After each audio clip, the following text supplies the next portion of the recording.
Hey everybody, welcome to the YouTube Lead Gen Show, hosted by Christina Smallhorn and myself, Malcolm Lawson. Christina and I have generated millions of views on YouTube and tens of thousands of subscribers. And on this show, we mastermind about using YouTube for lead generation in our real estate businesses. And today we got a very special guest. We got Javier on. Yay! You guys all know him already. You pretty much search anything real estate related on YouTube, buying a home, selling a home, real estate finance. His videos pop up. He's got over 33,000 subscribers right now. He's got over 2 million plus views on his channel. So he's definitely crushing it on YouTube. Javier, how you doing today, man? Good, man. Thank you. Thank you for having me this morning. Yeah, absolutely. Thank you for joining us at 8 a.m. in the morning in Arizona time. That's rough. I have a confession to make, Javier. What? Uh-oh. I've had a secret battle with you. Oh, yeah? Over a year. Well, you beat me, so you won that one. The day I did, I was like, I did it. But, you know, I'm because of the secret battle, occasionally, like, you'll catch up to, like, we fall over each other at times. But, like, it was, you know, over a year ago, I was like, I'm going to make this, you know, I'm going to make this YouTube thing work, you know? And I actually had reached out. I told you, Malcolm, I said it on the show. I reached out to Javier and I said, how are you doing this? You know, how are you making this happen? He obliged me with a phone call. At first, I think he thought I was like new to YouTube. I get a lot of realtor calls. I was like, who is this? You're like, no, I know what I'm doing. I know what I'm doing. I'm like, I'm no novice to this, you know, like I know what I'm doing, you know? So anyways, he did oblige me. He, you know, talked to me for a few minutes. And then that was like, after I hung up the phone, I'm like, I'm going to beat this guy. I'm going to beat him in subscribers and I'm going to beat him in watch time. And so like when I started climbing up, I had reached out one more time. I don't know if you got the message, but I left a message on your voicemail thanking you for taking the time to actually, you know, talk to me for a few minutes. And then when you called me, he called me like a week or two ago. I was like, this is like, oh my gosh, it's like, you know, a whole turnaround. You know, I was like, I was so excited that you wanted to be a part of the group. No, I mean, honestly, you've earned I am a very private guy. You know, people think I'm this outcast and this outgoing guy. I don't like talking to people outside of them, my clients and family. I'm very pert to myself, and I don't let anyone in. But when I saw your success, I was like, I just earned my respect is all yours. So that's why I had to call you and be like, wow, good job. You know, it's funny. I had the same thing with when I started out. It was Andrew Finney and Matt Layton. They were the top guys. Yeah, that was me too. I had the same thing with them where I was like, I'm going to catch up to them. But what I think my downfall was after I caught up to them, I kind of was just like, I started coasting. I was like, okay, well, I got it. Yeah. And honestly, it got to the point where after 20,000 subscribers, I was just, my life changed. Like I had so much more closings. I probably tripled or quadrupled my income. And it got to the point where like, okay, I'm literally dealing with 10 clients at a time. This needs to, you know, YouTube's on the side.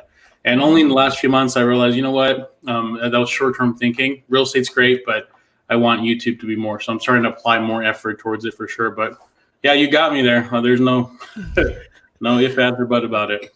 Have you been doing any other income sources with your YouTube channel? Have you been using affiliate links or sponsorships or anything like that to substitute, like add more money than what? Because we do get good CPMs with our real estate channels because they're educational. Yeah. But is there anything else that you've been doing with your channel to earn any extra money? Just recently got sponsored by Dr. Squatch. I've got tons of affiliates offers, but I didn't want to work with just anyone. Mm-hmm. So around 30, I think Dr. Squatch reached out to me, and I'm a big fan of theirs. I use their soaps and colognes, and I'm a fan of their advertising too. So I paired with them. I think there was like a Real Estate Express or some kind of online CE course that reached out as well. Mm-hmm. So I haven't been doing it that strongly. I've been doing ad revenue. I also have an ebook that I sell that I created just for all for my subscribers. And I never felt right monetizing them for any reason because they give me so much, but I felt an ebook was, you know, a way for me to kind of get some pressure off me because if people always call you and ask you the same questions. Everyone thinks your situation's special. Like they'll watch your video. I know you said that any 3.5% for FHA, but for me, what do I need? Like, but it's the same thing for everyone. So the book was kind of a way for me to go, yeah, go $10, you can get it and you'll learn. That's producing pretty good little side income as well. But using Kajabi, I actually have some upsells with it where I have a video course attached to it or I have a consultation attached to it. So that's kind of starting there from the back end. My ad revenue is there as well, of course. And other than that, really nothing else. I started doing some streaming, which I'm starting to monetize the whole membership and right subscription. Joining the membership part of it. So I'm starting to produce tens of dollars there. So it's I'm sure the super chats are like super chats. Yeah, you're right. That's about a few $100 a month. Yeah. Well, I used to do this little game show, and every once in a while, somebody dropped down $50 or $100. I was like, "What in the world?" Okay, I don't think I got over that much, but I'm not pretty. Maybe, but I get like 20. I think is the most I get, but I get a lot of $3 ones, a lot of $3-5 ones. Yeah, that's great, man. I've been wanting to do them. I've been wanting to do more live streams on my show. I chickened out. I was supposed to do it this week, and I totally chickened out. Have you noticed a big change or like a benefit from doing the live streams? Well, YouTube telling me my views are up 30%, and I haven't really done much more videos. So I'm assuming they're associated with the live streams. I feel more of a connection to my audience instead of just being, I don't know. I feel like sometimes we get lost in the numbers that we forget it's real people watching us. Yeah. So it just kind of reminds me like, hey, these are real people. They have questions, and when these questions basically with the way people describe it is, I'll get 100, 200 people at a time, and I'm just there answering questions the whole entire time. And people feel like they're just like hanging out with me. I purposely set it up where there's no overlays or there's just a little thing above me. And then if someone subscribes or gives a super chat donation, it'll pop up. I try to keep it clean as possible so people feel like they're hanging out with me. And then think it's working. You're using Streamlabs for that? No, I'm using OBS Studio. Just straight to streaming like Twitch. Like if you're streaming on Twitch, just OBS and then straight on live. Huh? Streamlabs is OBS. It's the same. Gotcha. It's the same product. But does that go for both? Does it go Twitch and YouTube? Yeah. Yeah. This one right here, we're streaming in YouTube and on Facebook at the same time. And this one is StreamYard. Oh, StreamYard. Yeah, OBS Streamlabs is. Streamlabs. Yes, that's what I use. Yeah, I thought you said StreamYard. No, Streamyard. I do use Streamlabs. Yeah, I pay the yearly subscription there too. Oh, cool. Yeah, that's like a beefier version of OBS, right? Correct. Yeah, that's what I use. Exactly what I use. Yep. Because that's the only way I have known that anybody gets that little the default is a zombie when when you get a new subscriber and the zombie comes out. It's fun. I'm changing mine to be I have like really unflattering faces of me, and I'm changing my emojis to be that, and then when they give me donation, that's going to be coming up. But yeah. Some people have like Nick Nimmin has ones like "Welcome to the Nimminati," right. Like whenever there's somebody has a channel membership or whatever. I have a voiceover guy. If you decide you want to do that, it's this English man who does it. I'll call you up for that. Yeah, he's good. He does all my voiceovers for my listings. So when you do your live streams, do you have an agenda or an outline or anything that you want to talk, or you just kind of hop in there and just answer questions with people? Well, I think. So it's been like 2 or 3 weeks of like 3 or 4 times a week. Initially, it was an agenda, and I didn't have a backup topic, but now it's gotten where people expect it. So as soon as I go live, I'll get 20, 30 questions right away. So at worst case scenario, I can go back and answer those questions. But there's not really agenda. It's just kind of chatting for an hour, and then there's regulars that show up now, and they'll add or contribute or moderate the chat too if we get some weirdos. But yeah, no, the real agenda is just kind of, most of everything I do as I'm winging it. People think that I'm this prepared like YouTube guy, and like, no, I kind of stumbled upon it. And first, I have no reason why, but my videos are getting more views mostly than other realtors. And it kind of grew to the point now where I'm like, okay, I don't know how I got here, but I'm still making videos. And apparently I'm pissing off people in Louisiana that want to catch up to me, subscriber base. And I'm just like, honestly, I don't know why I'm here. I'm just kind of going with it. And unfortunately, sometimes people put me on this pedestal, especially clients. But at the end of the day, I'm just someone who's trying to help people in the way I can. And I don't know. Sometimes I feel like people think I planned everything, but really I just love making videos. And I always put that first and kind of stumbled on this success. That's great, man. Hey, if it's working, it's working for you, you know? So I've noticed that you don't do a whole lot of local content. Are you pretty much only doing like general real estate advice that's applicable to anywhere in the country? Yeah, actually, I was talking with Matt Lane yesterday about that because he believes, he does double the production I do. So he does local and national content, which national I consider just any general buyer. I focused on the general sense because my intention was never to create leads. One of worst way to get me upset is which is why Christina was initially upset with you, because I feel all realtors call me and the first thing they tell me is leads, but you didn't do that. But that's why automatically my habit is like when a realtor's calling me, like, oh, you want to get leads, right? Is the realtors calling me and just saying, hey, how do I get leads, or how many leads do you get your channel? How much is your income? You know, when I started the channel originally, it was not the intention to do that. I would not want to create a real estate business around it. I did not want leads around it. So because of that, I just wanted to create good videos. So I do a national audience because I feel my goal is to build a subscriber base nationally, not just in Arizona. And I'm just fortunate enough where I do a shotgun blast, and some of it happens a lot in Arizona, and they happen to want to reach out with me. But my intention was never to create leads, was never to monetize anything. It was just, make videos because I was bored, and it worked out. And I thought about doing local content at this point, but I mean, I'm not trying to get more leads. I'm happy with what I have. Slowly, this year has been a really, it's kind of personal, but the whole YouTube thing kind of did affect me on a personal level, and I actually, had to start some therapy and some ways like that, because it was kind of brutal, mentally. And on top of that, when you get so many clients that it's overwhelming, it's just like, okay, hold up. So this year, it's trying to be more comfortable with having enough, not necessarily trying to like catch up to me, Kevin, or catch up to Graham Stephan. It's just like, you know what, the community I have is enough. I'm happy, and as long as I keep growing, I'll be okay. Oh, I totally get it.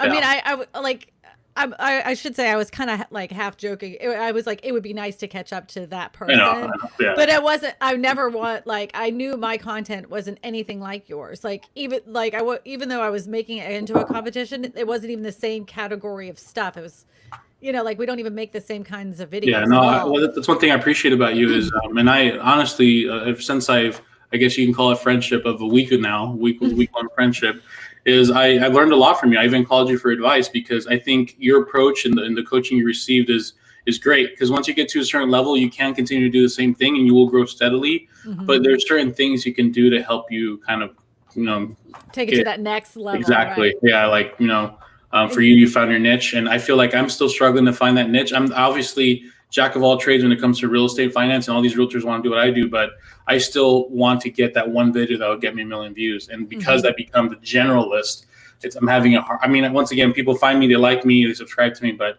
I still haven't found that one video that gets me 1 million, 2 million views. Right. But there's we kind of talked about this. There's a pattern that you have to follow. So if you do a finance video, another finance video, another finance video, you exhaust the algorithm. Exactly. So that's what I feel like I did.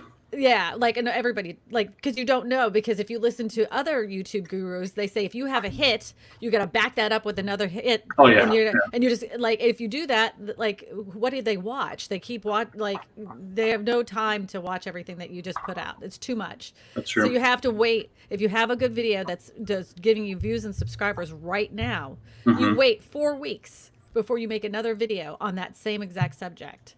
And then you wait another 4 weeks and make another video about the same, not exactly the same, of course, but something that's very similar. And the other thing I think you could do to help you a little bit is your thumbnail strategy. Your face definitely works, but you have tons of words on there, tons of words, and only 5 words. Oh, that's no more than 5 words on a thumbnail. Yeah, my last, I think 5 or 10, I've gone down to that, where bigger face, less words. But yeah, yeah. But I think I'm once again very happy with what I have. I think I kind of figure out now what to start doing, and thanks to you, kind of figure out a better approach. And I think one of the things I appreciate about you is that you've found the coaching where if you're in this zone where you think you know everything, you will never advance more. So I think I'm going to actually explore some coaching options as well and see if I can get to that next level. And I don't know. Once again, Daryl Eves. Daryl Eves. Use code Christina at checkout. No, I don't have a code. I don't have anything with him. He just really does a great job. Yeah. And then I have I don't know if Malcolm has figured out. There's a section 8 of Daryl Eves' course that's about the analytics part of it, and my eyes cross. I cannot figure that deep. stuff. Yeah. He goes so deep in there. I'm like, I don't understand. I don't understand. So I'm actually going to go through the course one more time. Like I always reference back to it, and they give it to you for life. You can keep going back to it. You know, you can keep logging in, and Send he's me your always login. adding. No, no, I would never. You know what? And I'll tell you one thing. So I talked to him on the phone about 2 months ago, and do you know what the first thing he said to me? I want to thank you for never giving out your login to anybody because I can tell where the IP Oh wow, is. people do that, huh? He goes, I can see who's doing that and Dang, where the that's IP tough. address is coming from. And I'm Oof. like, of course I didn't. This is your business. You know, why would I That's do that? true. Yeah, I mean, just Don't like bite the hand that feeds you, you know? Does anyone Javier. comment on Facebook? I don't know. I don't think People so. Not watch yet. this. People watch Someone us really? in the rewind too. Oh, So, okay. We got 13 people watching right now. But yeah, uh, you were talking about, or Christina's talking about kind of the bucket system of having these buckets of content on your channel. mhm. And I learned that from Daryl as well. And yeah, that is really the strategy you want moving forward. So my biggest channel right now is 90,000 subscribers. And I did not follow that bucket system when I created that channel. And what Mhm. happened is I would have some one-off videos. I have a video get, hundreds of thousands of views here, and then a kind of video on a different topic get a lot of views. And so I have subscribers that come in from all these different videos. And now when I upload a video, even with 90,000 subscribers, I only get 3,000 or 4,000 views on a lot of my videos. And it's because I didn't follow that bucket system. They don't know what to expect. If I instead had a series of videos all pretty much around the same topic and kind of that bucket, you're getting much more predictable views out of that, where every time a video in that bucket shows up, people instinctively want to watch that. Not only that, it doesn't confuse the algorithm because they Yeah. know that you're feeding that playlist or bucket of content with exactly the same kind of material. So that makes it more bingeable content for them to suggest it to somebody else, Yeah. a Well, whole new audience. like I said before, I've been winging it this whole time. So Why don't you Right. use playlists? why don't I use playlists? Because I have. What? I don't, if I just people love. want to, if people want to watch me, they'll just start watching them. I don't know. Yeah, but I haven't done that at all. Okay. Yeah, playlists are huge. Playlists are big. If you have videos in a playlist, they're more likely to get suggested next to each other. And playlists are essentially how you organize your bucket of content. I'm gonna have to go through that and do that. Yeah, so do like a playlist of all your buyer videos, your seller videos, your financing videos, first-time home buyer videos, all that stuff. I And told him, I'm like, you're gonna blow it away once you start implementing some of the things that I'm like, you're gonna totally smoke the rest of us. I'm like my life, basically my whole life, I've just been like everyone telling me if only you do this better, you'll. But I've always just been like, I'll do this, and then okay, I'm done. I'll move on to the next. That's thing. how most people are. Yeah, YouTube has been the thing I've kind of gotten lucky with and stuck with. it's working though, man. I mean, you're generating a lot of views. I mean, And leads organically. But you know, I wanted to say something about the fact that he doesn't necessarily do for his specific area. Mm-hmm. I don't either. Even I just got a for sale by owner listing yesterday from my tiny home video. And you know what it was is that they saw that I was sitting at the Roland Homes house, that little tiny house. She goes, Oh. I've been in that little house. She's like, I knew it. I thought I heard you say Ascension Parish briefly, but then she's like, and then I started scrolling through and I was like, she's here. So she fired me off an email, and so she's going to talk to me about listing her for sale. Well, to kind of piggyback off that, Christina, one thing I've learned early on is, the first 3 months, people would call me and they're like, I didn't even know you were in Phoenix. Great. So then I started thinking, well, if I got, instead of thinking, oh, look at these small amount of people that found me because they didn't know I was in Phoenix. I was like, well, if they didn't know I was in Phoenix, there's probably 9 other people that were in Phoenix that didn't know I was, they just found someone else. Mm-hmm. So very early on, I think I want to say 2 or 3 months, I always start my video. Hello, this is Javier Vidana, the real estate guy here in Phoenix, Arizona, helping you accomplish your goals. Mm-hmm. I'm not directly selling anybody. I'm not directly trying to say, hey, work with me, but I'm dropping you a hint. I'm in Phoenix, right? Right. So don't that get way, too salesy. Exactly. Instead of waiting, instead of them going to the very end and saying, hey, for sure, 100%. Like it's something I learned early on. So I've been I think one thing I'm good at is selling without selling. Mm-hmm. So like I'll drop hints of Phoenix or I have the very end. Hey, if you want to work with me, they just recontact me because my clients are going to be someone that watches the whole video, not someone I have to convince to work with me in the first 4 minutes. Bingo. I don't want to work with you if you're just going to watch me for 2 minutes. I want to work with people that are home go homies, which I call my subscribers that watch more than 5-10 videos. And Right. I think all three of us have the same sentiment where I don't cold call anymore. I don't really do any of that. People call me and then they meet me in my office and they're fans of me already, right? So at this point, I'm losing clients because I'm so busy that they're like, he's just too busy for me. He doesn't, especially right now in Phoenix, it's just so insane that I am gaining them. So I've gotten to the point now where like if I lose 1 or 2 clients, I'm like, you know what, it's fine. There's 5 coming next week, and I have a system set up where I have through Calendly. If you want to set up an appointment with me, schedule it. Boom, boom, boom. If you're trying to text or call me or email me and you get missed, I'm in high demand, and I know it's not to sound egotistic. It's just I'm confident. I'm in high demand. If you want to work with me, schedule the appointment. I'll be there. And then that's usually how I set it up. I also have an app for Phoenix, Arizona, where people need to actually register with their phone and email, and I have a back-end system, an assistant working those as well. So if anyone comes in through that, they get a message from me and they're like, oh my God, Javier, yes, thank you. And that's kind of started working. And it sounds like I have everything together, but I've only done this the last 2 or 3 months. I've had a year with this app that just tons of people that I never let go. So I'm slowly starting to transition to the point now where if I'm going to step out, there needs to be systems in place where people still feel like I'm involved, but I'm not. That's real estate system will hopefully be running on its own, or maybe I'll go do a deal or two because you still have to be in the business. But that's going to run on its own while I'm focusing on the YouTube. And so what's your future plan for your channel? I mean, you're hoping to be a full-time YouTuber at some point? And I feel like I've been a full-time YouTuber, fortunately. Right. My ultimate goal is going to be, being able. I love real estate, and it's giving my family and I a great life. It's helped, me, someone who had no reason to succeed. I was brought here into this country at an early age. I didn't know how to speak a lick of English, and I kind of learned and fought my way up and all that. Gave me an opportunity that I never thought I would have. However, it's kind of a curse a bit because once again, people always, and I don't want to sound rude about it, but people, they complain about the fact they don't have a lot of leads and they only work with 1 or 2 people, but there's strength in that. Like sometimes I wish I only worked with 1 or 2 people because you can focus all your time and energy on that person. 1 or 2 people, they can go, you can drop everything and go show them a house on a weekend. When you're working with 5 or 10 people, you're going to either choose your family or your clients. There's no in between. You're going to choose one for sure. So and stressful. Exactly. Right. And then, so I got into a point where I miss my kids' games. I'm just working all weekend. And once again, great checks, obviously, but I'm just a person that says, you know what, I think there's much more importance to this than that. I'm 27 now, but I know that like my Nolan's only 5-year-old ones, my Sadie's only 2-year-old one. So I can't miss those crucial times. So my ultimate goal is to have the real estate system running itself. Once again, getting involved 1 or 2 deals just to get experience. Full-time videos, 1 to 2 or 3 times a week, videos, live streams, doing that full time to the point where that's paying my bills and the real estate's bonus income.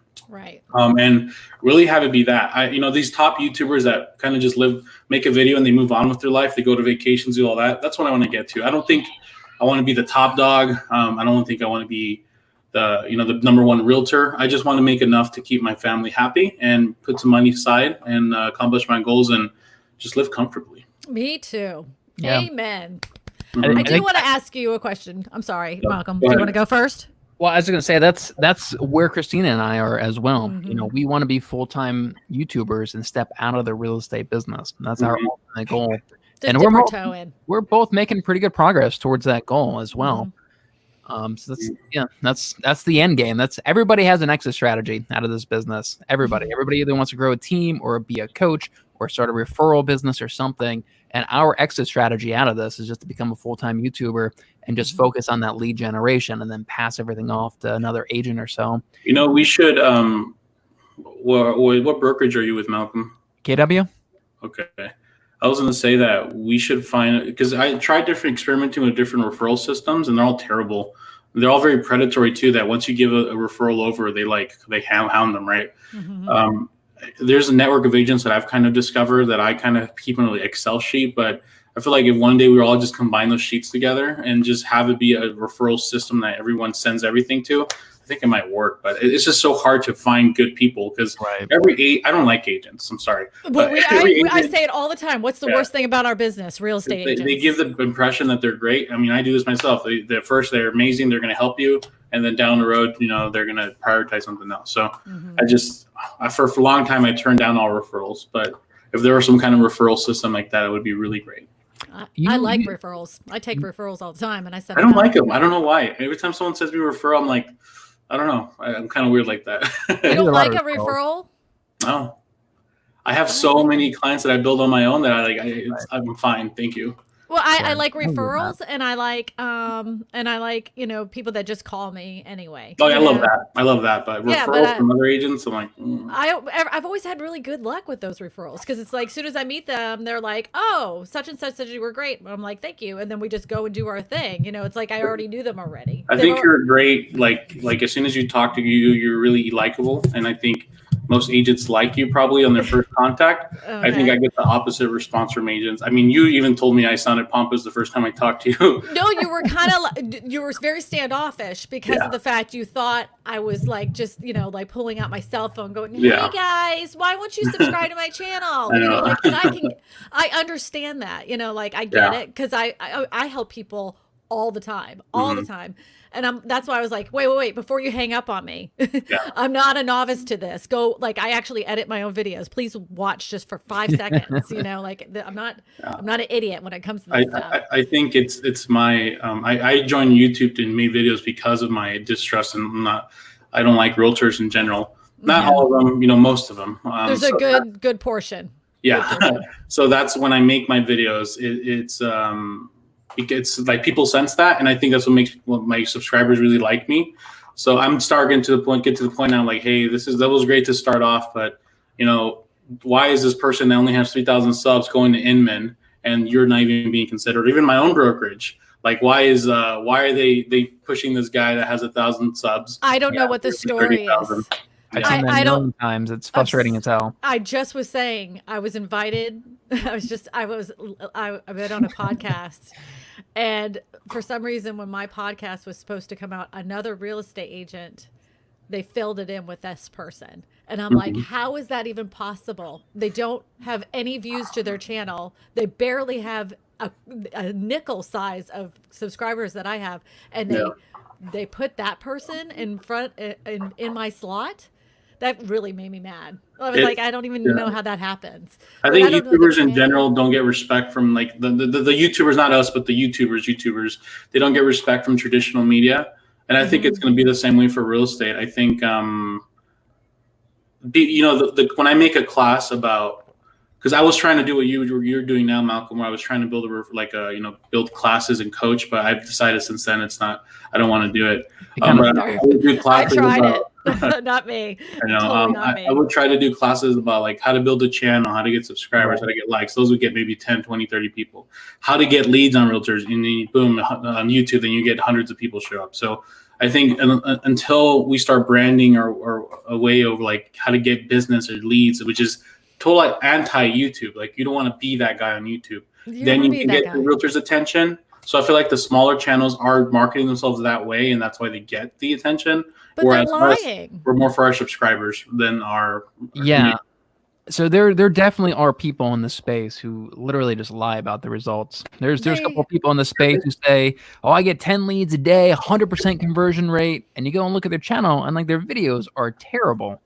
And man, there's some. Can you put the URL in the comment section? Sure. Yeah. And then the other one was the one that really killed me, was the fact that they were selling an SEO package because it was going to make your videos blow up. Right.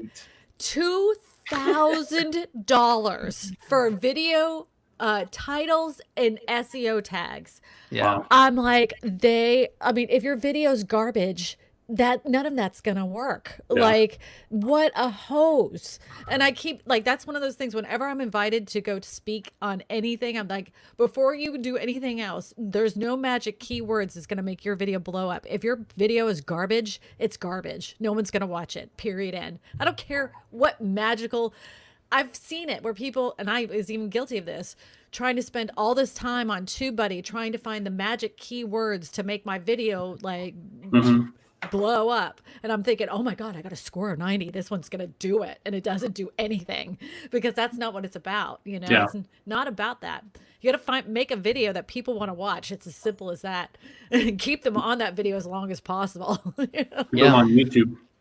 What I tell people, if there was a secret to YouTube, it's creating videos that people want to click on and creating good videos that they want to watch for a long time. That's the real secret. Like that's it. And there's some magical keyword combination that you can, substitute that with. You have the great clickable thumbnails and titles and watchable YouTube videos. We get it all the time. We get it all the time. Like, what was the keywords that you used in that? I'm like, I have no idea. You know, at the bottom of vidIQ, it says like recommended tags. I just go click, and call it a day.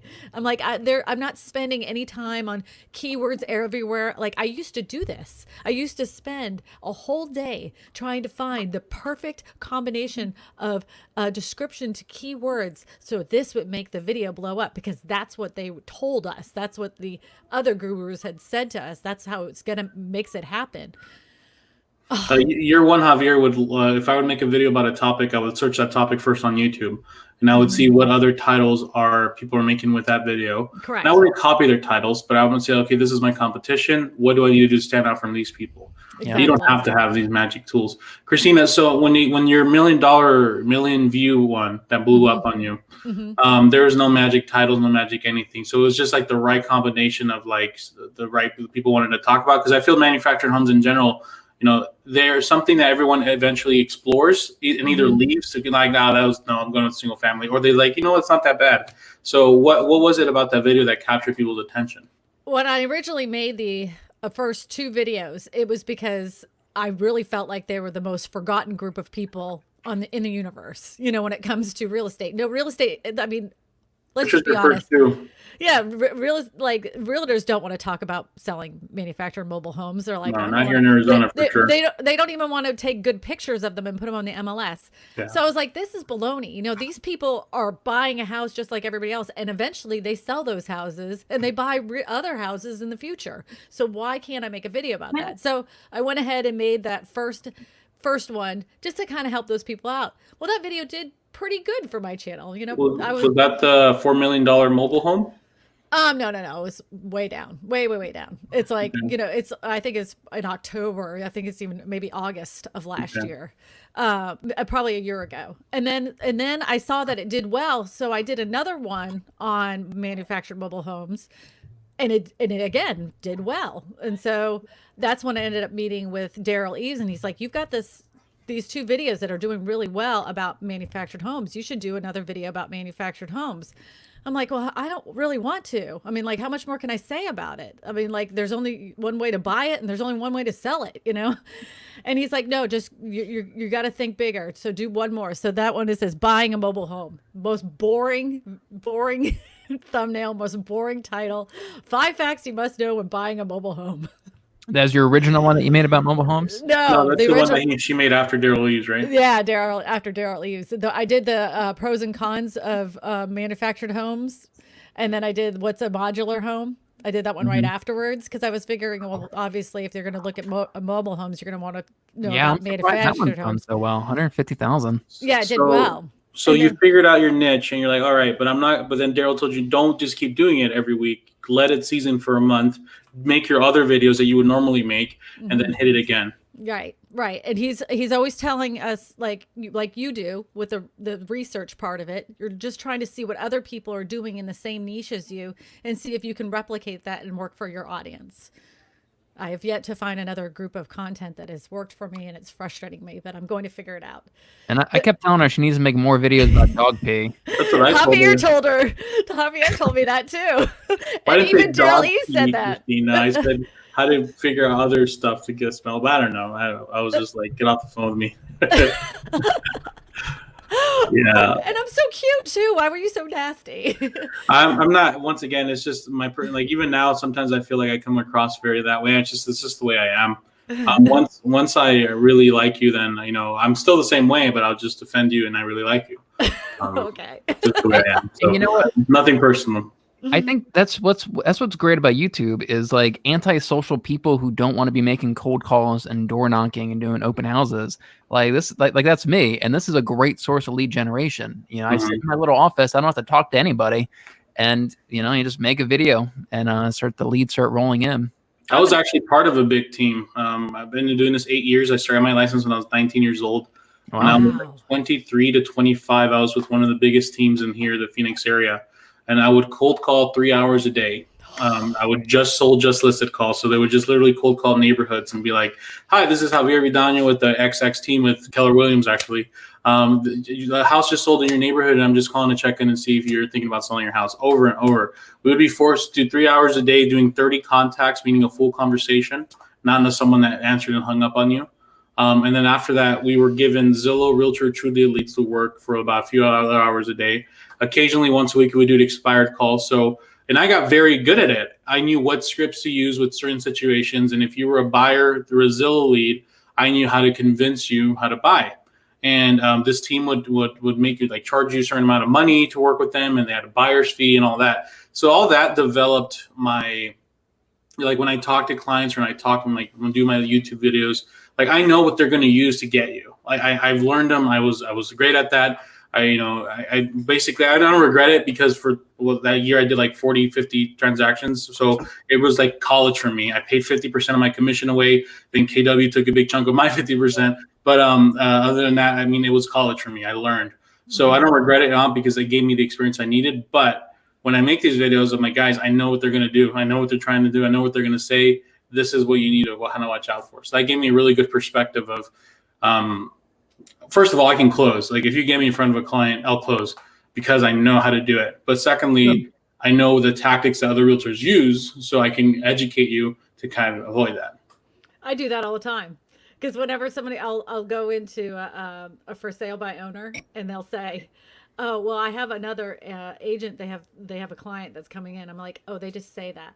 This is how they get in the door, and they're going to tell you, oh, I'm sorry, my client didn't show up, but I'd like to take a tour of your house anyways." So as they're touring the house with you, they're going to give you their spiel on how they sell their house. So why haven't you thought about selling your house with their agent? Yeah, I'm like, they're going to give you that whole nonsense. I said, don't fall for that. I said, like really look at the person that's going to be working for you. If I can make an extra $20,000, isn't it worth paying me 3%? They like when you pull back the curtain of the nonsense and then you tell them the truth, and then they see it happening in front of them. They're like, I'm not going to get screwed. I already know what this means. That real estate agent told me. It makes them like you more. Yeah, but, I've had people try to replicate me. And one thing, I even had one person call me and say, hey, I'm copying you. What am I doing wrong? You can't fake it. You can't fake the saltiness you feel from me right now. You can't fake that. I genuinely, I've experienced it. I know what they're going to do. When I talk to my clients in my videos, I'm like, guys, this is what realtors are trying to do. This is what you should do. This is what you need to avoid. You cannot fake that experience. You cannot fake this level of saltiness. So but that's my stick, right? So everyone has a different stick. There could be the overly positive realtor. There can be the super nice realtor. There can be the rude realtor. Me, Kevin's very analytical, very financial news. He's all been doing it a lot longer than us. I remember I called me Kevin, kind of like you called me, Christina. Like 2 years before I did my first channel, I was doing really bad in real estate. And I think I saw his World of Warcraft video. He wasn't doing the YouTube thing really heavily yet. He was just like made a few videos. And I called him just like, how do I do this? Like, what do I do? And he just kind of gave me some general advice or anything, but I'll never forget that. And you're saying that, I was that for you, and clearly I'm not that for you. Now you passed me. But for me, one day I'd like to catch up to me, Kevin, and kind of just like, hey, remember me? You called me, I don't know. He probably won't remember, but I don't know. He's touching it right now with these stimulus check videos. But they're overdoing that way. But I have a friend of mine who actually, I think I showed you in the class yesterday, Christina. The guy was like at 3,000 subscribers. He's at 90,000 now because he's just doing these stimulus check videos over and over, which is great. But when they don't do a video about stimulus checks, they're going to get less views. Which is one thing I love about my channel is, yes, I'm getting smoked by Christina, but my videos consistently get 5 to 10K views because I built my audience, and it's an authentic, genuine audience. These people that are just using shortcuts to get these like, oh, this is a good keyword, this is a good topic. When they get back to normal, they're going to start getting hundreds of views again. Because the stimulus checks are going to end. That's what's they're going to end, and then they're going to have nothing left. It's like I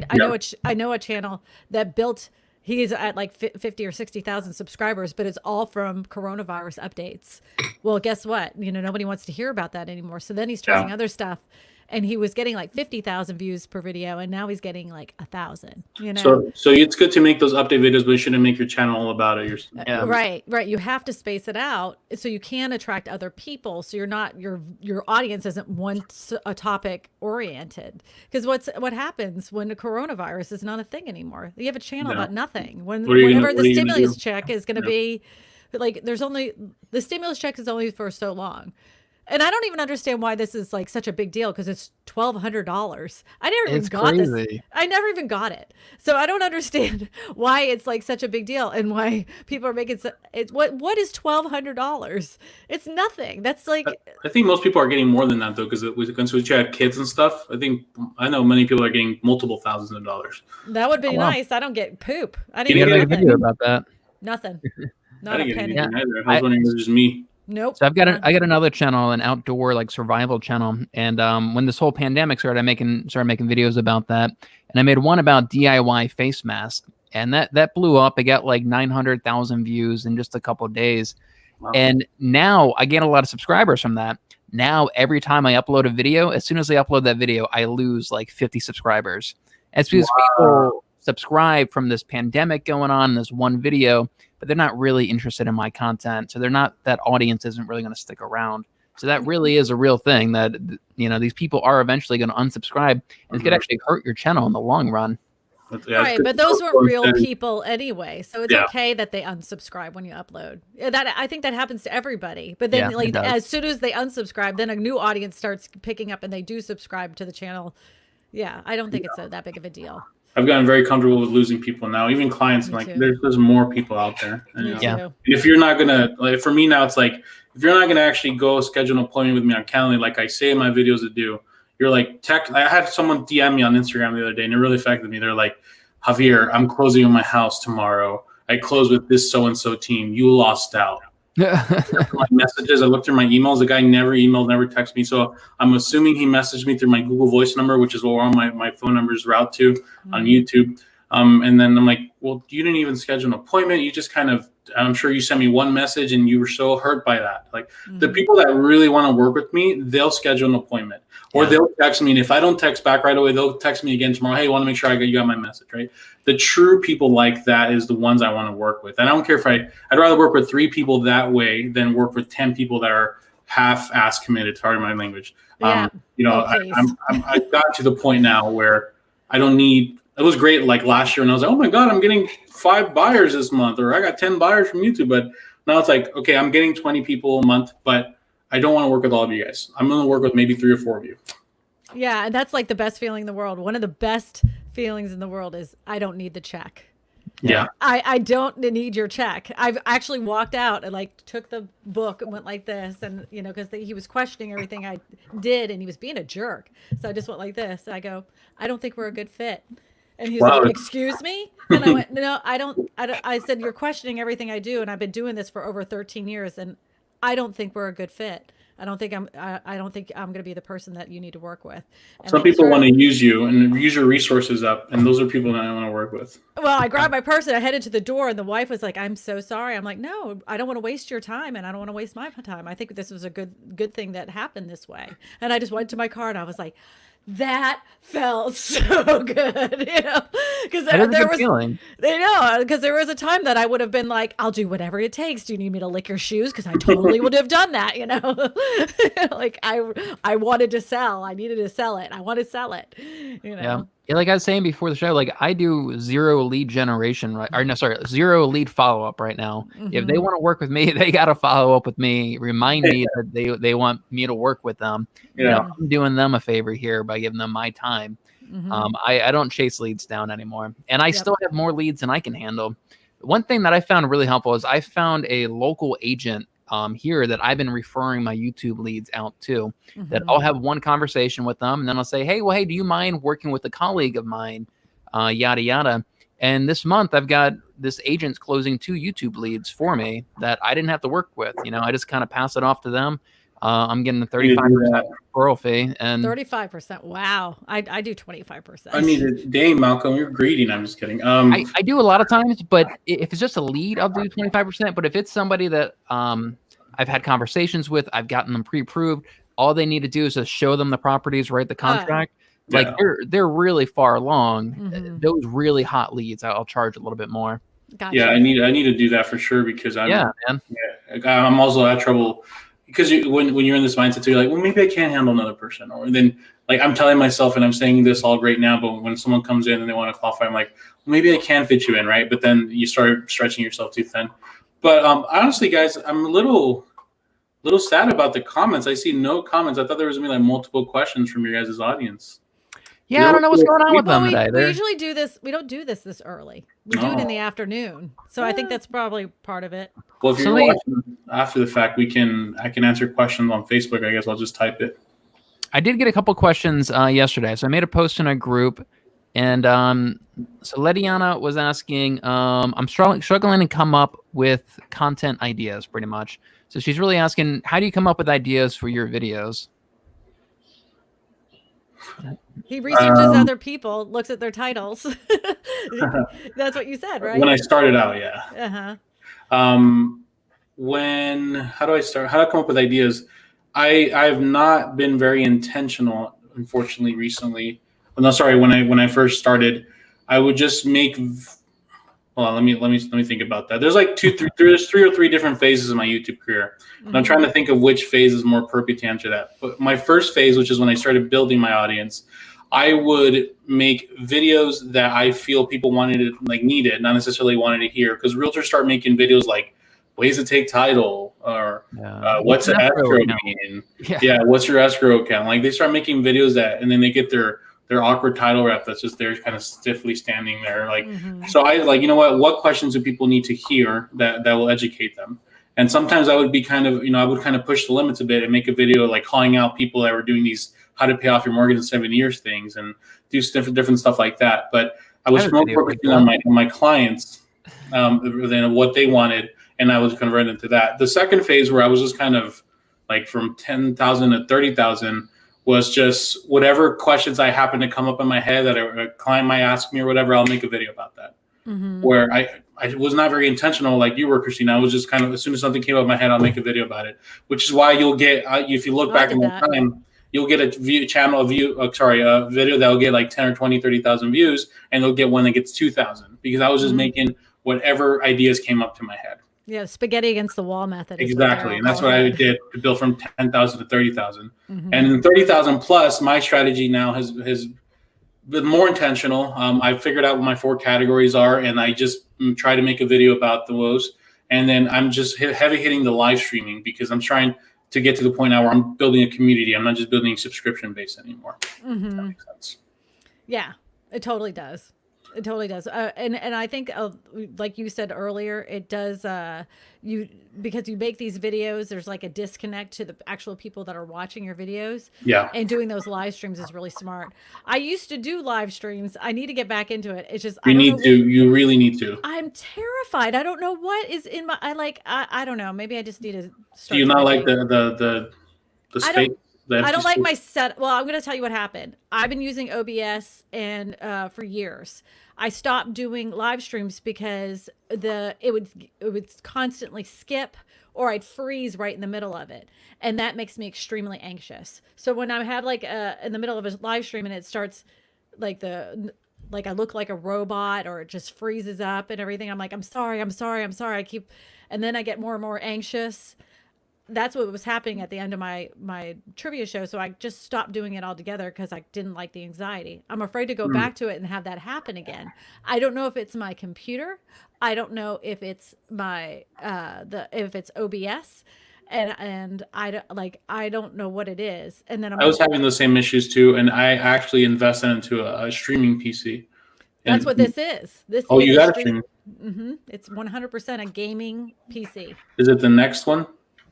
I don't know. It's I don't know what brand it is. And I think you have one advantage, Javier, in that you've got a very specific audience, right? Your audience is very specific about buying and selling homes. Yeah. It maybe I'm just buying homes. So like my audience is a little bit more general. I have some stuff about real estate finance and some other topics. Christina's as well is a little bit more general as well. I feel like she has multiple like subcategories of audiences in there. But yeah, I thought about doing a live stream where I just I look up like headlines of latest news articles relating to real estate, and I just kind of go through those things. But yeah, I don't do a lot of live streams either. If I'm just there by myself, I feel a little awkward. If I have somebody else I can talk to, it's so much easier. But when you're so just much there, easier. Yeah. As antisocial as I am, I've always loved being in front of a camera. I've always wanted to be the star. I'm comfortable in front of audiences. I'm crazy, I know. So that part, it feeds a certain part of me that I actually really love doing. So when I'm in front of an audience, in front of a streaming thing, even if it's a few people, engaging them, talking to them, this is what fills my bucket. So it's just my personality, I suppose. But yeah, I do recommend it. I mean, just you have to get over that hiccup, and you have to have, even if you're not getting questions, pretend you're getting them. And that way. Oh, I'm like, I know how to do a live stream. That's the whole thing. Like, I know exactly how to, like, I could talk. It's just that initial push the button. That's weird.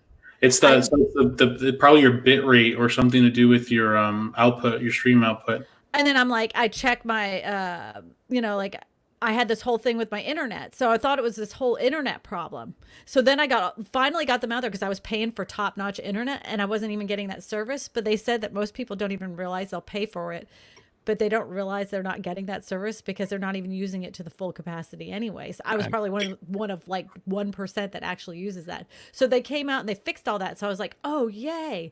So then I go and hit the thing one more time and everything's going great. And then it just... and I was like, it's too much anxiety. Have you ever messed with your stream settings on OBS, like your bit rate and stuff like that? I've totally messed with all of this. Like, wow. I have a group of people that are YouTubers that are not in the real estate niche, and we all went through it together. And then they were like, well, it's because you're running animations. So then I took the animations off. Well, no, it's because you have an intro. So I took the intro off.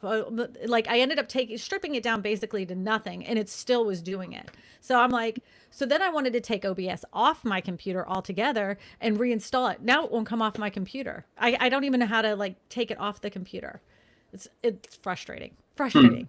Well, we got a couple comments here. We actually got a bunch. Let me run through some of these. Okay. So Decal is asking, do we add bucket/playlist from the start? Yes. I would say yes. 100%. I would say, yeah. That's the first thing that you should do is come up with what are your buckets of content going to be that you want to create for your channel. Do you want buyer videos and seller videos and local videos? Kind of establish what those buckets are, create playlists around those, and then put those playlists on your home screen of your YouTube channel.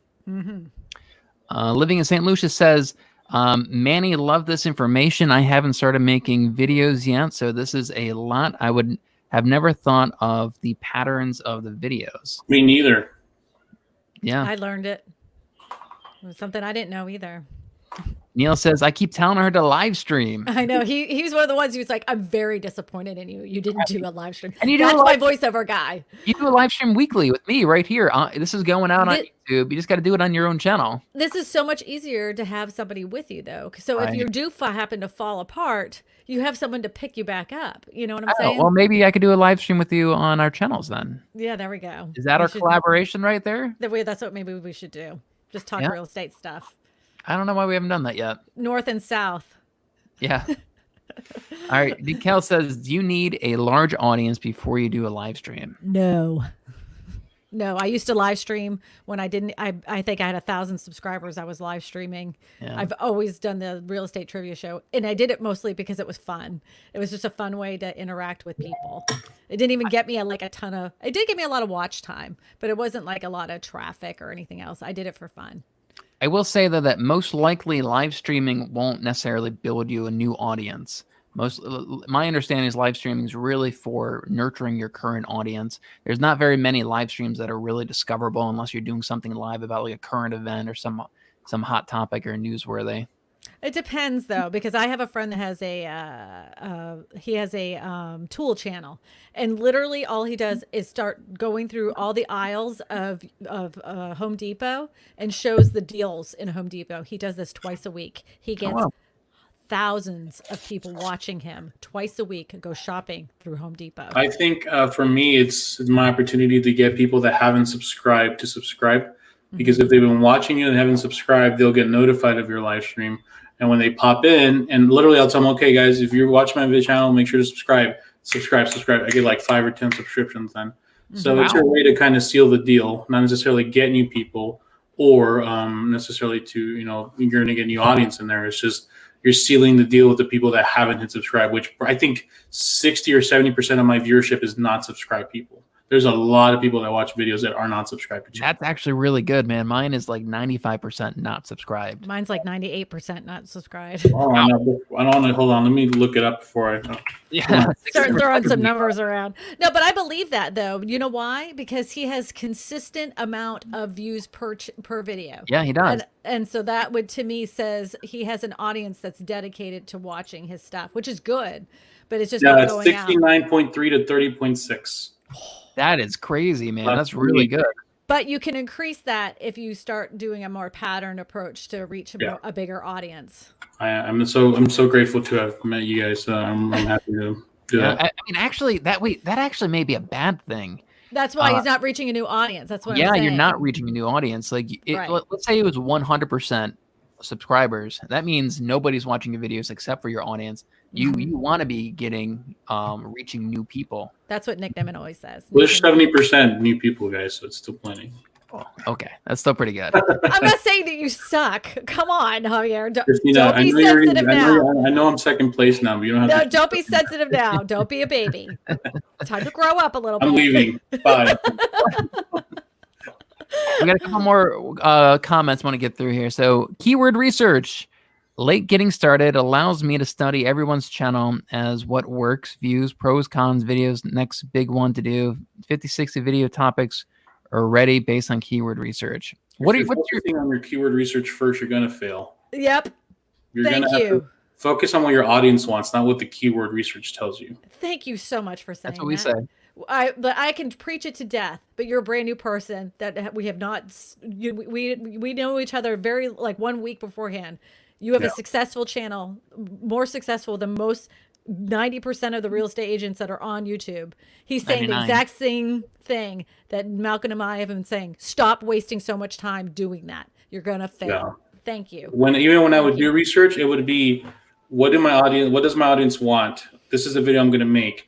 Okay, the video's made. What the hell am I gonna title it now? Let me research. So I always make the video first that it's gonna benefit my audience. Then I do the research. I don't do the research first and then do that, because that's like you're trying to.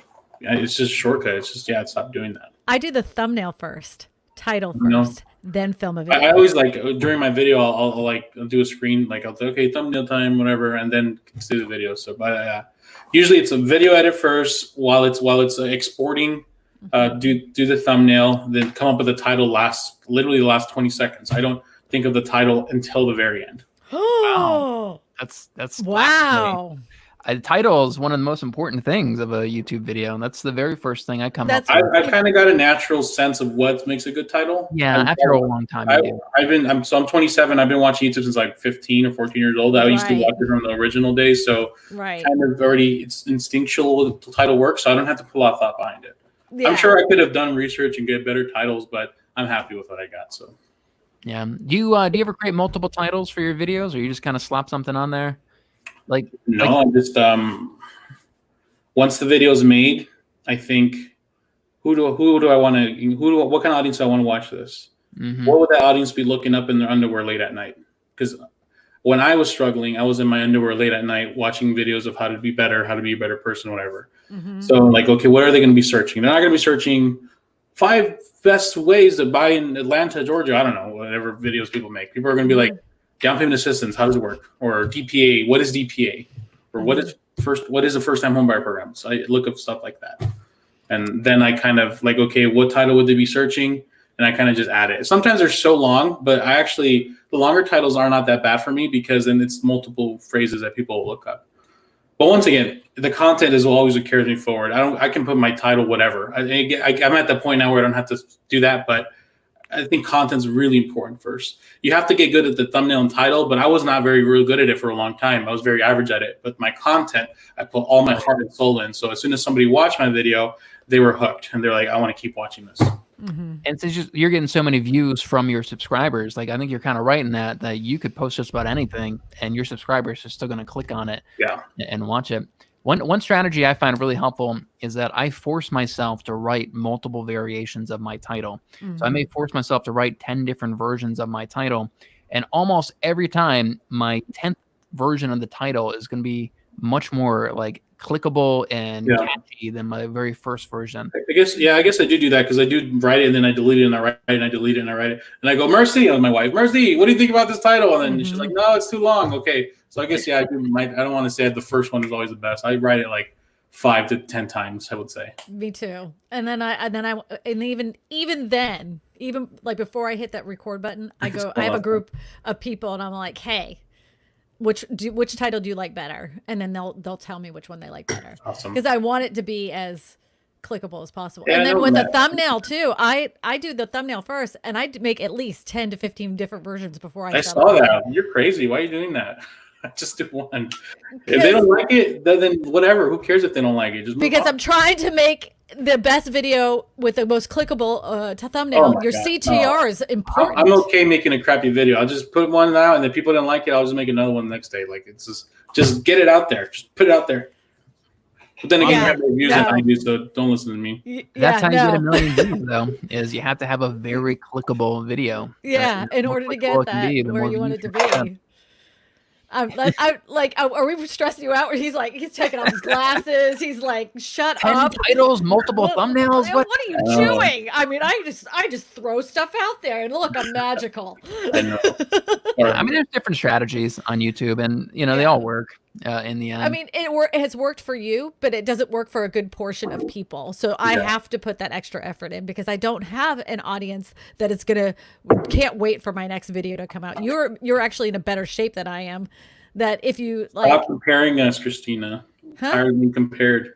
Well, we're always comparing. We have to. It pushes you, Yeah, and like me and Malcolm push each other all the time. I mean, we're two different places, but we're always trying to help each other out. And he even tried a tiny home video. Didn't work out too good for him. You guys can definitely push me. Not if you're gonna be like, no, I'm not doing that. No, there's no point. I hope you guys know I'm kidding with that. I'm open to feedback. My problem is when I get feedback from people who are like 2 subscribers. So you shouldn't make a video about this. Like, no kidding. Burns my butt. Burns my butt. Change my whole more keyword research before you publish that video. Oh, I love that one. I got somebody that was trying to get me on a social media platform, a new one that's going to be, I can make a lot of money on it. I need to dump my video links on this social media platform because it's going to make me a lot of money. And then he says it's driven a bunch of traffic to my YouTube channel. So darn well, of course, I was like, let me take a look-see. And I'm like, this is not a lot of traffic. Your traffic is exactly the same as it was 90 days ago. This is not a lot of traffic. So no, that's not how this works. That's not how any of this works. Yeah. I don't know. So we got a question here from Matt. It says, do any of you post your links to your videos somewhere else to try to gain subscribers? No. How about you, Javier? Do you have a Facebook group or anything like that? Or No. You do Discord, right? Do you post your videos in Discord or anything? I tried it for like a week. Yeah. I took it off. I took off my descriptions already. Because I got affiliated on Twitch recently. So I was like, on Twitch, the thing is to have Discord. But, I love Discord. Yeah, just haven't quite built that platform yet. I'm trying to get less people to reach out to me, not more people. Yeah, Right. but you can have, all right, so this is what I would suggest if you're going to build a Discord group. I'm not. Well, I'm just saying, like, if you're looking to build, like, to get your buyer leads, so you don't have to babysit them, but they are the people that need to have a conversation with people. You could build a Discord where those buyers agents are the moderators and facilitate the Discord themselves. They make different sections, and they're the ones who are talking to these buyers themselves. That's a good idea. So I know how to set up a Discord. I can show you how to do all that. I've done Yeah, it invite me several- to one. I want to see it. Okay. You ever get buyer's agents that try to go and try to sell their services on your comment section? No. Yeah. Well, yeah. What? Yeah. Yeah, Well, see, I like, have. people like start responding to my subscribers' questions like, "Hello, by the way, I'm a lender in this state. You should reach out to me. Here's my phone number." Well, I ban those Oh, people. I get lenders, yeah. I get I block lenders, them. but a lot of times they try to dump their link, so it immediately Yeah. goes to the spam folder, so no one ever sees it anyways. That's true. And I have a list this long full of banned words.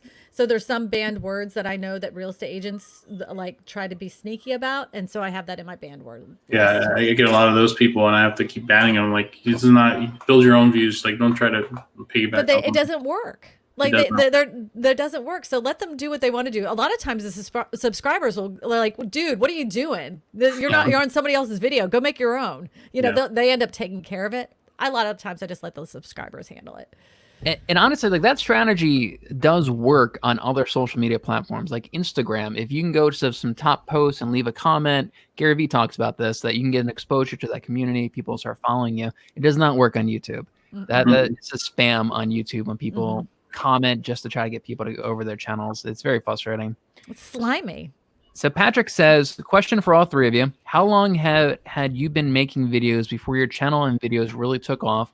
Do you remember the first video that had thousands of views on it? My first video that had 1,000 views was my 6th video I ever made, and it was about a little girl being obnoxious in the backseat of the car, which was played by myself, where I was picking my nose and kicking the back of the seat. And then I was also the person that the buyer in the passenger side, the lighter side of real estate, picked up that video. So my 6th video got a ton of views. But that was then I was hooked. I was like, oh my gosh, I can be as goofy as I want to be about real estate, and people watch this and think it's funny. I'm totally doing this. And it took a long time to get to that point again, but it was very, very fun for me. That's good. I think mine is actually maybe like my 8th or 9th YouTube video is 10 things to know before moving to Maryland. And I did that in 2017. And it kind of blew up on YouTube. It started ranking on the first page of Google for moving to Maryland. And that video has been generating me leads for about 3 years now. And that's kind of for like when I had a smaller local audience. Lately, I've been trying to build a bigger audience. And I had a video take off 10 hacks to pay your mortgage off early.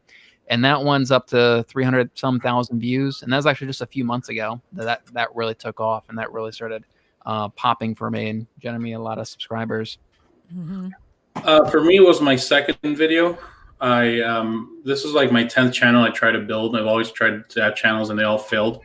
The 2nd video I made was how much does it actually cost to buy a house? That's my most viewed video now. I made my first video in October.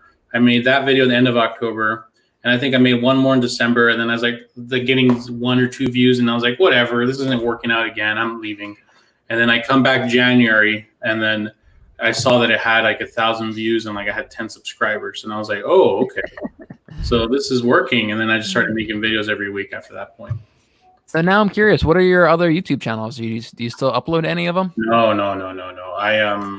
I would make, those were attempts to become relevant on YouTube and to leave real estate. I never included real estate. And when I did make real estate videos, they were like Gary Vaynerchuk in a vlog, document my stuff, right? And I would come across so fake. I was like pretending to be happy, including my family. I would do the real estate show where I'd sit down and be like a podcast format where I talk about real estate. It was just, it's so fake, and people saw right through it, and it didn't work out. It wasn't until I was like, you know what, I'm going to be myself in these videos. I don't like real estate. I don't like realtors. I'm just going to be the way I am and talk to the camera like it's my own client. And that's when it started working out for me. You do what I did. I hate realtors, so I got it. as a comment, not none of you guys on the comment section. No. None of you guys. None of you guys are watching me. Everyone else, I don't. What would you say to someone who's never done a YouTube video, knows next to nothing about YouTube other than what they've read in a few books? Where would you start to get knowledge of what to do and how to do it? I would go to the YouTube Creator Academy first and start. You can follow. They have modules in order, exactly what you need to do. It's the basics to set up a channel, and they give you really good, solid advice on how to get your YouTube channel started and started correctly. Follow what they say. Don't listen to anybody else. Take out the noise and follow what the actual YouTube tells you to do first. I would recommend you just go to YouTube and start watching videos. Then after that, start going and seeing what your competition is doing. Like figure out their style, their pacing, figure out what it is about them that makes people want to watch. And then go over to Daryl Eves and start following his stuff. There's a few gurus out there that really understand the YouTube algorithm and how the YouTube works. And my two favorite are Nick Nimmin and Daryl Eves. Daryl Eves to me is like I'm not worthy. You're worthy. I would have to respectfully disagree with Christina. I think the first thing you need to do before you start doing that is just go on YouTube and start watching what you like. Become native, become comfortable with the platform. You're into hunting, look up hunting videos. You're into cooking, look up cooking videos. Start understanding why. If you've never even watched YouTube, like he says, you need to understand why you want to be there in the first place, or else you're gonna give up after a few weeks of trying. So you need to start encountering. Like, I am a big gamer. I love playing Dungeons and Dragons. I love playing video games. So that's all I watch. And before I even made my first video, I spent hundreds and thousands of hours on YouTube. So if you're even going to get into this platform, you need to know why you even want to do it in the first place, not just because it gets you leads or these other people are doing it, you want to do it too. Get on YouTube, start liking what you like, start becoming comfortable, subscribing to people, starting to see what makes you subscribe to things and what makes you not subscribe to things. Start figuring out what styles you like, what styles you don't like. And then if you're like, you know what, I want to do this, then go to create. I would agree with her and do everything that she said. Yep. Well, I actually like your idea better, honestly. Once you know you want to do it, create a studio, then figure out what your competition is doing and do all that. But first, you need to know what you're getting into. Right. That way you understand the culture of exactly, because there is a culture. People on YouTube are not as dumb as everywhere else. They can see behind you. They can see right through you. So if you try to sell them something, it's not going to work. That's why these big realtors that do great on social media do not do good on YouTube, because they seem like sleazy salesmen. Yeah, you got it. Boom. So you need to understand the culture. You understand why you're doing it. Get into what your hobbies are. Start watching that stuff first. I think all three of us probably have been before we made our channels, used to watch a lot of YouTube prior. No, stop lying to me. No, I really didn't. No, really? Honestly, honest to God, didn't. My whole thing was because I was on Facebook. They changed the algorithm. I always did everything different than any real estate agent anyways. I was never salesy. And then I found YouTube. I was like, well, I'm not going to pay for people to watch my videos. That's just dumb. So then I was like, all right, I'm going to focus my attention on YouTube. And I loved it so much because I'm like, oh, these are my people. I found my group of people. They're not trying to shove something down my throat and sell me something. This is where I need to be anyway. Well, she's an outlier. Everyone else. I discovered YouTube in 2006. I uploaded my first video in 2008. So yeah, I've been watching YouTube. It's been a big part of my life, pretty much my entire adult life. I'm not saying that I didn't know about YouTube, but I didn't spend like a lot of I would definitely like click on a link or whatever, but I didn't spend a lot of time. Like you didn't follow channels, you didn't check in on people. No, and I know my friend Neil C, who's there. He's got a van life channel. He didn't know you could actually give it a little thumbs up and subscribe to a channel. He didn't know you could do that until he started making videos. Look at that, Neil C. You've been talking a lot of crap. Now she's talking crap to you. Oh, trust me when I tell you. He and I are definitely getting thrown down with some mean comments, but it's all out of love. It's all out of love. Well, I want to respect your time, Javier, and I said we keep it around an hour. I can another 20, 30 minutes. That's fine. Okay, good. Okay, we got some more questions then. Just a few extra questions. Yeah. All right. All right. Well, this is a kind of a simple one. Is it okay to break up multiple takes in the beginning of a recording or all in one take? Yeah, nobody on YouTube records videos all in one take. You want to jump cuts are perfectly fine and perfectly part of the culture here on YouTube. I do it all the time. Yeah. Did we answer this one? We did. How about this one? I think those people are capitalizing on the fact that realtors love to spend money to avoid work. Boom. Yep. Yeah, realtors will spend money on leverage. Things. We're all looking for leverage. We're looking to crush it. I'm going to crush it. Shut up. Do you send your videos to your database in the beginning? Yeah, this is kind of an interesting one. Do you guys email your database with your YouTube videos? No. I used to. No. But if you have a database, why not start that way, I guess? Especially trying to build a local audience and you're making content about your local community. Does that not work with the algorithm, Christian? Okay. So if I'm trying to, I don't think that's a smart idea unless you know for sure they're going to open them up. If someone's already purchased a home from you, why would they give a poop about your 10 facts about buying a house? So there might be a few people that click on it, but just like Facebook or any other place, when you see a link like that, usually people watch for a very few minutes and then they click off. So now you've already ruined your analytics. I let YouTube do its YouTube thing and find an audience there, because the more you're like, unless you know for like 100% sure, like you're pretty positive these people are going to actually click and watch your videos, I would not send that link to anybody. Nobody. I'd say it kind of depends. If it's like a market update video, that video is probably not going to get much traction organically. I wouldn't put that on YouTube anyway. Yeah. If it's market update, I could see that emailing that out to your database. Just do that on Facebook. That's not a YouTube thing. But Javier, no school's me. That's Neil right there. No one schools him. I see. Okay. Yeah. Well, he's also extremely dyslexic, so you have to learn how to. You gotta like. I know what he's saying now, and I didn't even think about it. Right. Master the keyboard. He thinks like that. He thinks it, and he thinks that he types that, but that's not what he typed.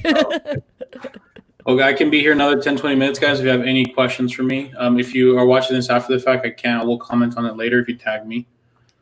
I think we did have another question in here. All right.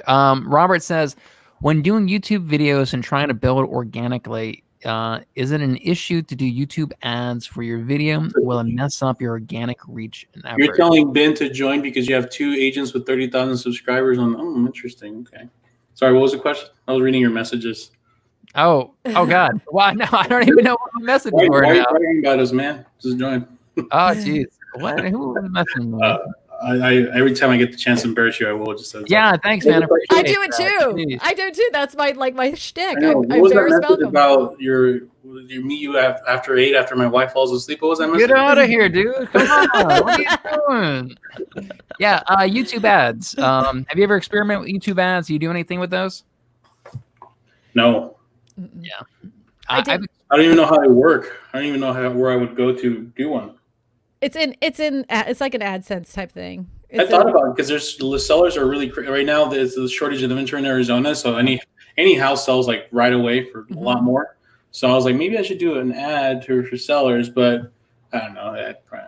I'd say it's not a good strategy to build an audience. I have thought about it because you can do one thing you can do is if somebody visit your website, you can retarget them with your YouTube videos. Mm-hmm. So for like 6 months, your YouTube videos can keep showing up to them on YouTube. And I've thought about doing something like that for more of like helping my lead conversion, but I've personally never done it either.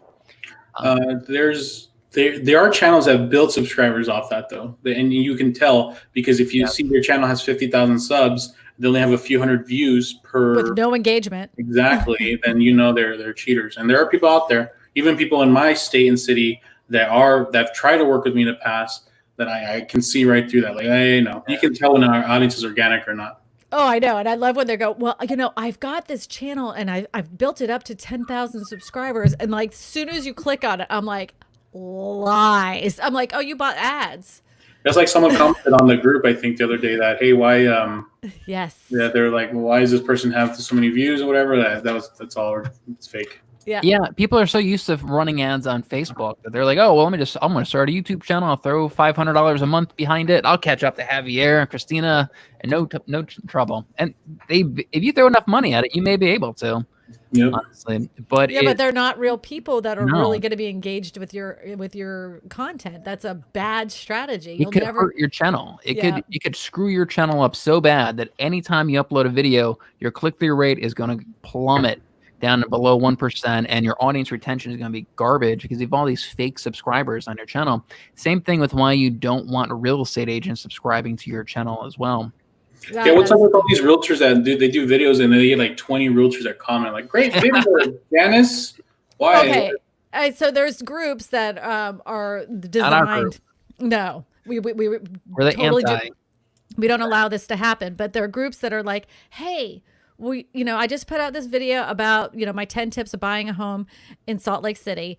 Will you go over there and watch it, comment, and watch, like, and comment on it, so that, because they have this perception that if enough people, doesn't matter who the people are, watch their video all the way to the end, that it will boost the algorithm to suggest their videos to more people. Do you mind sharing where they learned that, Christina? I'm not going to say. Oh, okay. Because a good portion of those people are now in our group, and I don't. Oh.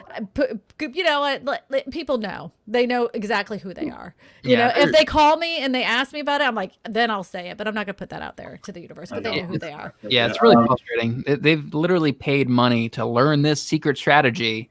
And it's hurting their channels. It's screwing their channels up. They got all these unengaged subscribers. It's crazy. It's a crazy situation. I was always a little jealous because, like, how come realtors don't come tell me I have a great video? But now I know why. I thought it was that reason.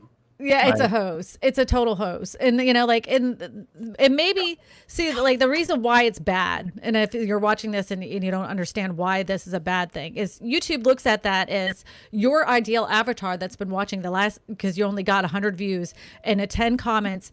Those 100 views were, let's just say 80% of them were real estate agents. Now YouTube believes that the person that this video is meant for and targeting towards is now real estate agents, because all the people that have watched your video are real estate agents that came from a real estate group.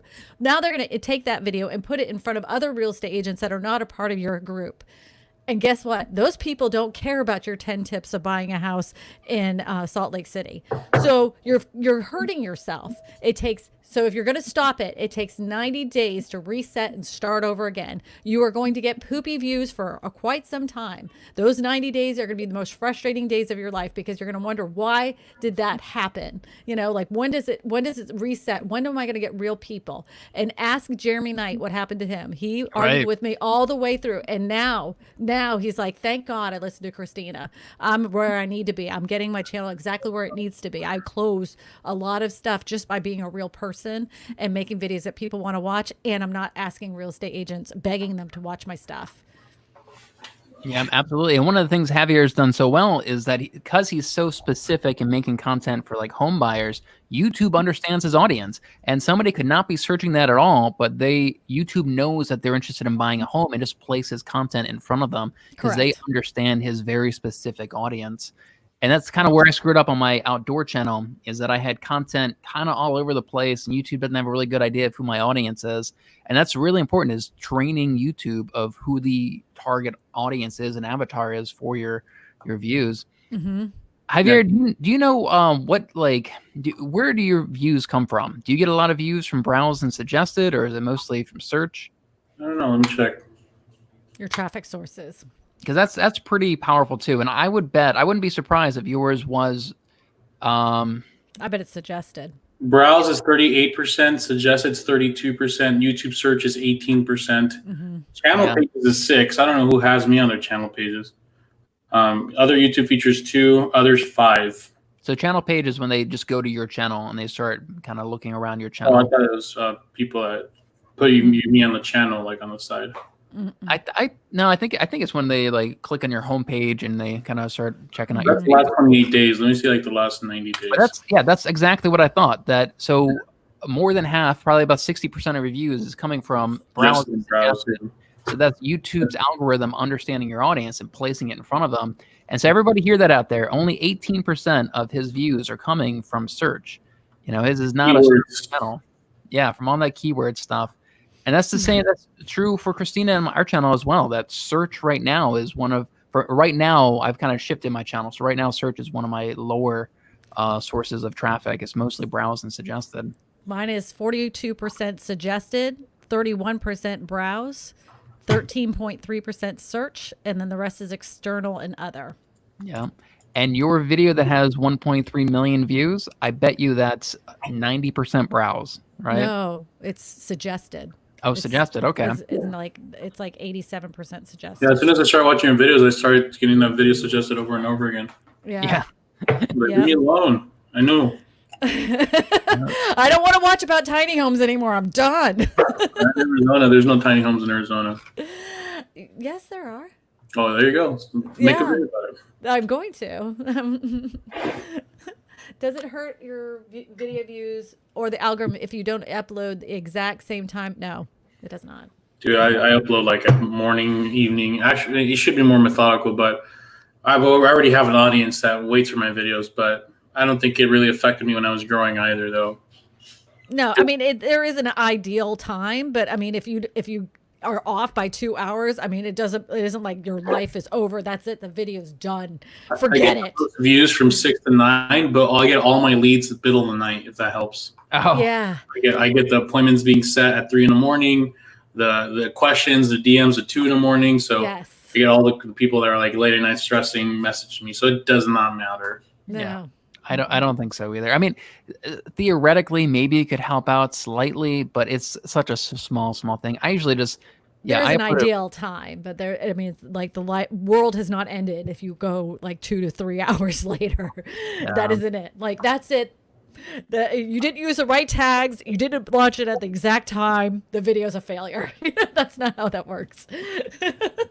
I wouldn't don't obsess about that too much. Let's talk about consistency. You're pretty consistent about uploading content, right? Do you do it weekly content? Are you doing twice a week now? Once a week usually, and sometimes I'll skip a week depending on how I'm doing. I guess you can say I've been consistent, but I mean I wouldn't say I'm perfect because I have missed a few weeks. I'm starting to become more consistent with the lives. We're forcing me to do videos and stuff like that. So yeah. I guess you could say, compared to other realtors that just stopped doing it for months, I guess I'm consistent. Mm-hmm. Yeah, it's better. In the last 3 months, I've uploaded one video to my real estate YouTube channel. Wow, you're crushing it, Malcolm. I'm still growing. I just hit 10,000 subscribers, still getting 4,000 views a day, and I'm terribly inconsistent. But there are people out there that say consistency is the key. You have to upload every day or every week at the exact same time in order to succeed on YouTube. And I always tell people like that's nonsense. They're usually the people that don't do it. Right. I do feel like if I skip, like let's say I skip 2 weeks, my views do go down because I feel like YouTube. I don't feel like YouTube is like this external third party god that like if you're not feeding the machine, then they're not going to reward you. Or if you stop watching it as much, they're not going to reward you. So it's like it's weird. I know and I'm not, much more than this about me, Christina, but when I stop posting, my views go down. Like, and I look at YouTube as this deity, not necessarily as a machine. So I'm like, I'm sorry. Here's a video. Please forgive me. And once I start getting back in, like I took the whole entire December off. I came back January and it had terrible, like I was like down 40-50%. Me too. I was like, oh my gosh, okay. And then I started going again on YouTube, like, all right, here you go. There's just times I can't though. Like I just can't. Like I'm so busy doing so much stuff. I'm like I just cannot do it this way. Because you get so busy because of the leads, right? But sometimes if we find a way to delegate that, we can just keep doing the YouTube thing. Yeah, that's the end game right there. Is figure that out. But there's some truth to that when you first upload a video, YouTube's going to suggest it as browse and suggest it to people who have recently watched one of your videos.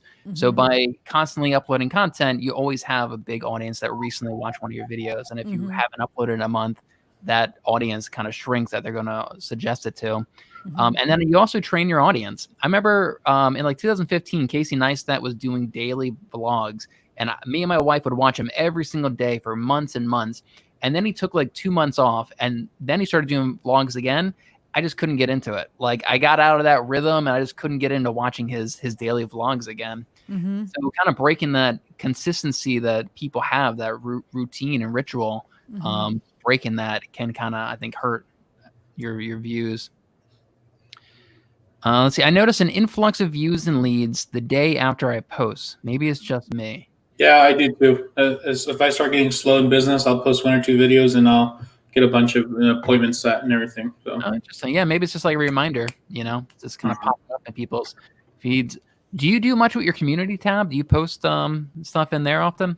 Well, now that I have a membership, people join as members. I actually post my videos early for my members for a level 2 membership. So, but it's only like 4 or 5 people right now. I haven't done it quite yet, but I've occasionally used it once, and I get good response there once in a while. But YouTube has not done a really great job of using that. I know a YouTuber named Doodle on a motorcycle that she posts a lot on her stories, and she gets a lot of traction and comments on that on her YouTube stories.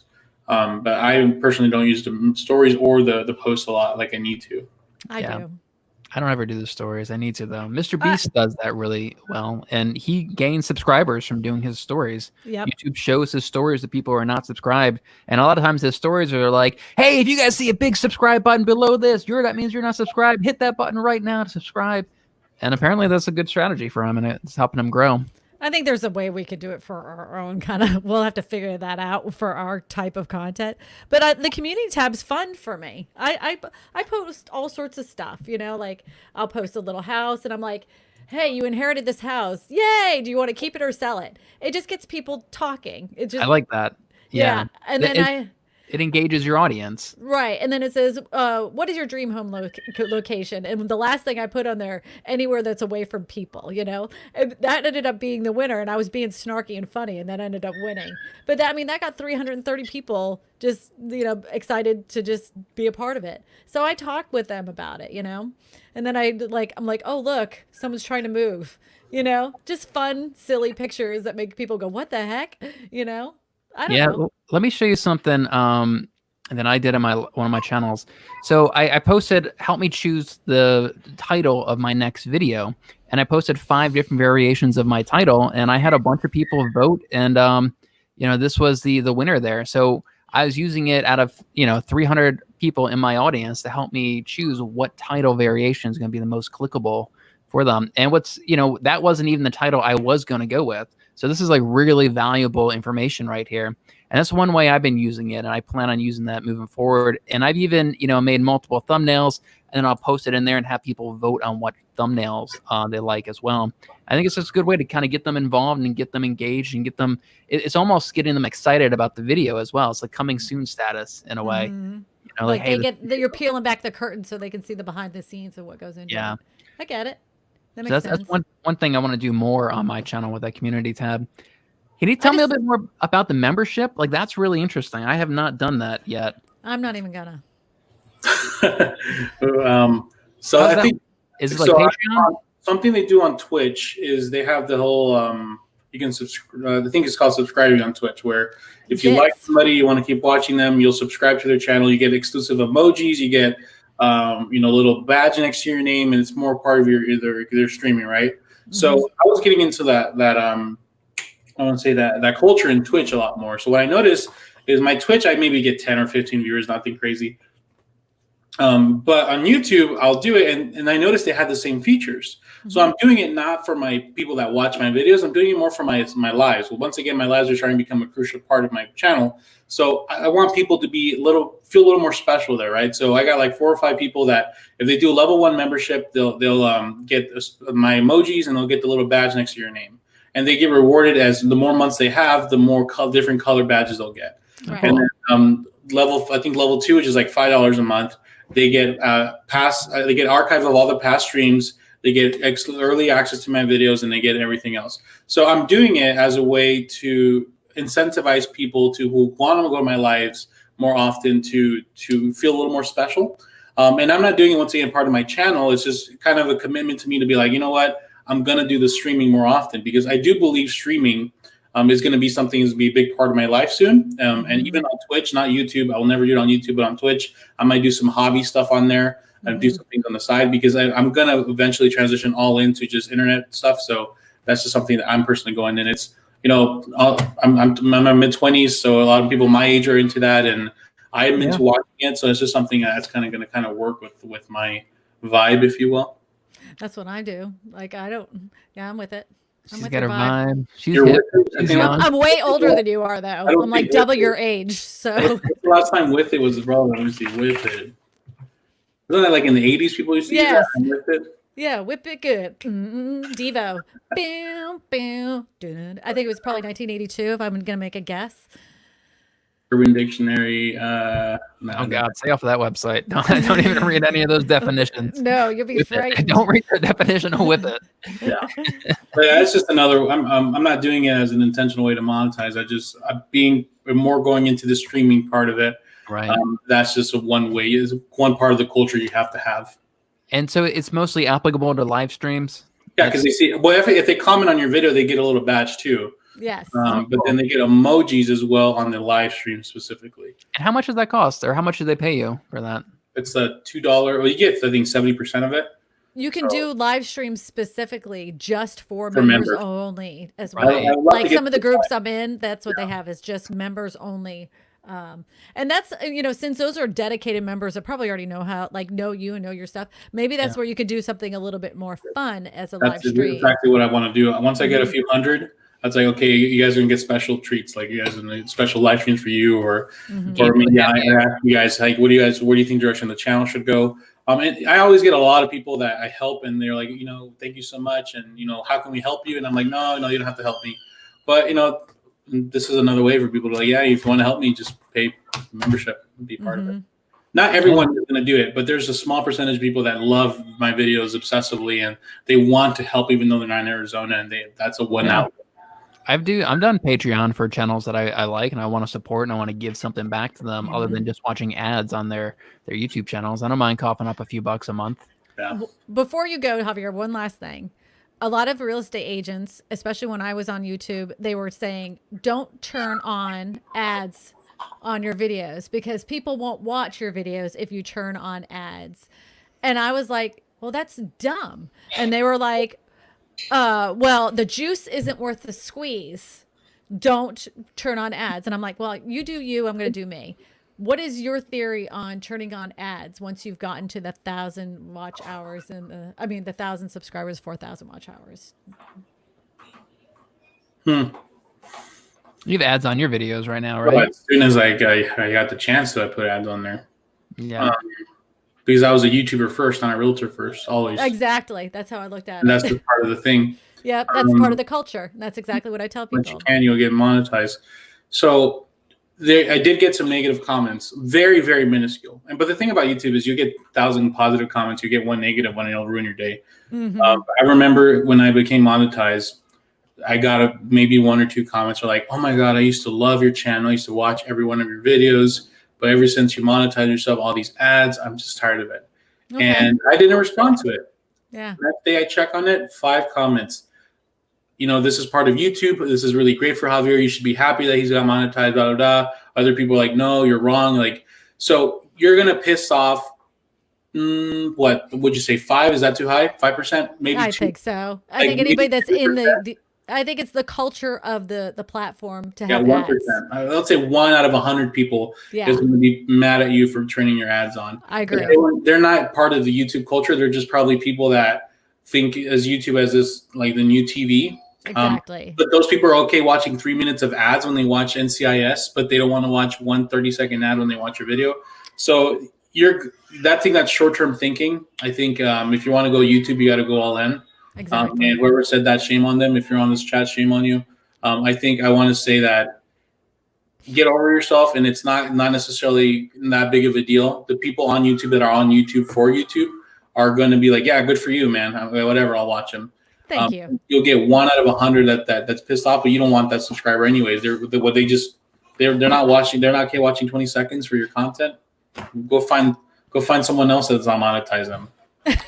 And the truth is that most viewers don't even know that we have control over those ads. That probably never even occurs to most people that we can turn ads on. Yeah, no one thinks that. Everyone thinks that YouTube puts them. Yeah. Yeah, because it's literally on every single video. Exactly. So, exactly. Once you get big enough, like people just think that, oh, you're just another YouTuber. But when you're small, you'll get some resistance because like, oh, you used to not have them.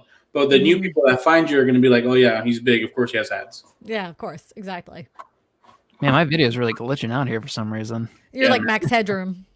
I wonder if my computer's getting hot or something. I don't know. It's getting hot in here. Maybe it's my good camera. place Well, that may be a good place for us to end, guys. Javier, thanks so much for coming on, man. I love masterminding with other YouTubers like this. Thank you, Javier, for joining the group as well. Because thank you. You have a lot to contribute to everybody in the group as well. She's been trying to get you in here for almost a year at least. She's been telling me she's trying to get you in our little Facebook. I'm never on Facebook, so I got like hundreds of people requesting me, and I'm like, I don't know who people are. I'm like, I don't. So I just don't even check them anymore. So when I saw that you requested me, I was like embarrassed, like, oh my God, I'm sorry. Because I get all kind of weird people that I got weird comments about my kids. I've gotten comments about like my house where I live, and my wife's really particular about privacy, so we're not adding everyone on Facebook. But yeah, I love being part of the group. I've attempted to make pages like this and never worked. So I'm happy to piggyback off your guys' success and go and help and contribute. I think Bern just said I haven't turned mine on yet. I want to build up more subscribers a bit more. I think you're wrong, Bern. You're not doing it to make money. You're doing it because actually YouTube will actually reward you as well for being monetized, because if they're making a little more money off you, they're going to push your videos more. On Video IQ, if you ever used it, it gives you extra points if you're monetized or not.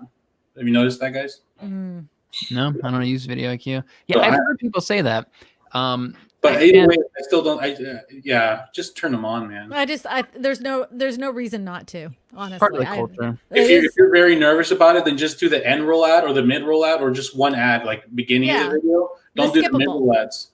Just do the skippable ads. That's how I started off, with skippable ads, where you just go wait 5 seconds and skip it. So or even the ads that show up besides the YouTube video. So it's just like anything in life. Usually it's our own insecurities that are preventing us from doing something, or you're perceiving something that no one else is. Like you think, oh, I sing terrible, but really it's just your insecurity. Just skip it. Yeah, just turn it on, Bern. You really have no reason why not to. Make it happen. 2020. 2020. All right, guys. I think it's a good place to wrap it up. Thank you, Malcolm. Thank you, Javier. I appreciate you. See you guys. Bye, everybody. Bye.